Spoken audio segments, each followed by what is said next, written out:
her blue is not in her. नमस्कार दोस्तों, मैं उत्कर्ष आपका बहुत बहुत स्वागत करता हूं मेरे चैनल उत्कर्ष जोइंडर के एक फ्रेश कमाल एपिसोड में। और यार आज हम बहुत गंभीर मुद्दे पे बात करने वाले हैं जो कि है शहादत एवं आतंकवाद। तो यहाँ पे हमारे साथ हमारे स्पेशल गेस्ट आए हैं जो कि है श्री ललित प्रसाद ढोंडियाल, जो कि सीनियर फैकल्टी है और साथ साथ में सामाजिक कार्यकर्ता भी है। तो आज इनसे कुछ इंटरव्यू सेशन होने वाला है, तो मैं आशा करता हूँ आपको ये वीडियो पसंद आएगा।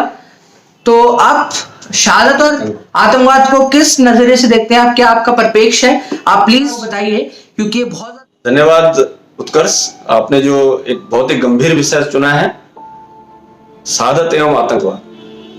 दोस्तों, आपको मालूम ही है कि पुलवामा में हमारे 40 सैनिक शहीद हो गए और उसके बाद विस्फोटक सुरंग को हटाने में मेजर चित्रे सिंह बिष्ट शहीद हो गए एवं इसके तुरंत बाद पुलवामा के मास्टरमाइंड गाजी खान को खत्म करने के ऑपरेशन में मेजर विभूति ढोंडियाल शहीद हो गए।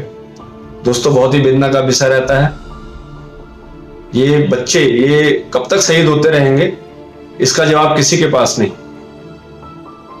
मन में एक बड़ी वेदना है। मैं जब विभूति के अंतिम संस्कार से लौट रहा था और खड़खड़ी हरिद्वार घाट पे बैठा हुआ था, तो मन में कई विषय और कई प्रश्न इस विषय पर मेरे मन में आए कि जब एक पति शहीद हो जाता है तो पत्नी को बहुत सारी कुर्बानी करनी पड़ती है। जब एक पुत्र शहीद होता है तो मां को बहुत कुर्बानी करनी पड़ती है। जब एक पोता शहीद होता है तो दादी को बहुत कुर्बानी करनी पड़ती है। जब एक पुत्र शहीद होता है तो पिता को बहुत कुर्बानी करनी पड़ती है। उसके साथ ही जितने रिश्ते हैं जो बहुत ही नजदीकी रिश्ते हैं, चाचा चाची के, ताऊ ताई के, मामा मामी के, फूफा फूफी के, मौसा मौसी के, जिन्होंने उस व्यक्ति को गोद में खिलाया है, उनके अंदर एक मन में बहुत पीड़ा होती है। वो वेदना जिंदगी भर चलती रहती है जब तक वो जिंदा रहेंगे। अब प्रश्न उठता है कि इस सारे जो आतंकवाद का जो जिम्मेदार है, इस शहादत का जिम्मेदार है कौन है? ये प्रश्न का उत्तर मिल पाना बहुत ही मुश्किल है। इस परिप्रेक्ष्य में मैं भी कुछ सवाल के जवाब चाहता हूं जो नहीं मिल पा रहे हैं, लेकिन फिर भी इसमें मैं आपसे कहना चाहता हूं, क्या ये पूरा सिस्टम जो 40 साल से इस कश्मीर समस्या को हल करने में लगा है, हल नहीं कर पा रहा? और इसमें करीब करीब डाटा अगर आप देखें तो 80,000 शहीद हो चुके हैं। अभी पता नहीं कितने साल और लगेंगे, कितने लोग और शहीद होंगे, कितने बच्चे शहीद होंगे, कितने सेना के जवान शहीद होंगे, ये कहना बड़ा मुश्किल है। तो इस तरह से अभी तक पूरा सिस्टम फेल रहा। इसमें किसी ने कोई भी प्रतिभागी नहीं करी इस सिस्टम को ठीक करने की, कश्मीर समस्या को हल करने की। दूसरा, वो राजनीतिक दल जो इस शहादत पे बड़े बड़े आंसू बहाने चले आते हैं, उनके कुछ लीडर कुछ और भाषण देते हैं, वहां पर शहादत के समय कुछ ये घड़ियाले आंसू बहाने आ जाते हैं। ये जो चल रहा है ये बड़ा वेदना का विषय। तीसरा जो है, कश्मीर के अंदर जो आवाम है, जो इन सपोलों को पाल रही है, जो हमारी सेना पे अटैक करते हैं, क्या ये जिम्मेदार नहीं है? दूसरा जो वेदना का विषय है कि देशभक्ति जो होनी चाहिए, हमारी कुछ यूनिवर्सिटीज में ऐसे कुछ लोग तत्व आ गए हैं जिन्होंने देशभक्ति का परिभाषा ही बदल दी है। वो परिभाषा देशभक्ति है या देशद्रोह है, ये कहना बहुत मुश्किल है। एक पतली लाइन खींच दी है। इसमें यही नहीं पता लग रहा कि देशभक्त कौन है और देशद्रोह कौन है। यूनिवर्सिटीज के अंदर भारत तेरे टुकड़े होंगे 1000 के नारे लगते हैं, दूसरी तरफ सेना में हमारे वही जवान यूनिवर्सिटी से पढ़े हुए अपनी शहादत देते हैं, शहीद होते हैं। किसके लिए, किन लोगों के लिए? ताकि ये यूनिवर्सिटी में पढ़ सकें, ताकि ये यूनिवर्सिटी में पढ़ के ऐसे ऐसे नारे बुलंद कर सकें। दोस्तों, ये बहुत बड़ी वेदना का विषय है। जो विचार है बहुत अच्छे हैं, मेरे को सुन के अच्छा लगा।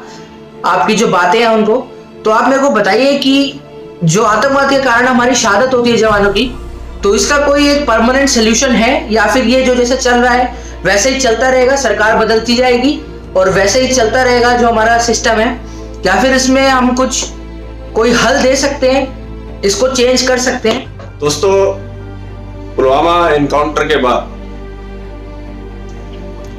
जो भारत सरकार ने पॉलिसी करी है, सेना को खुली छूट दी है, बहुत ही सराहनीय रहा।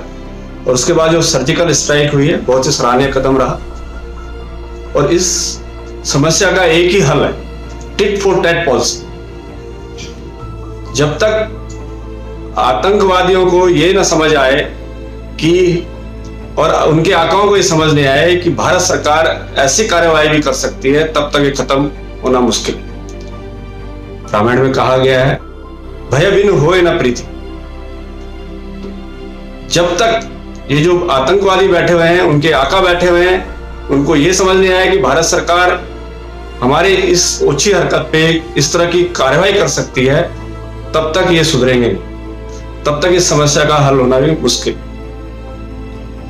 इसके अलावा आप इतिहास उठा के देख लीजिए। भारत का इतिहास है कि यहां पर जो दूसरे बाहर के आक्रांता हैं, उनसे इतना डर नहीं लगा जितना कि अपने जयचंदों ने बहुत नुकसान पहुंचाया। आज भी वैसी स्थिति हमारे अंदर भी, हमारे समाज के अंदर भी बहुत सारे जयचंद बैठे हुए।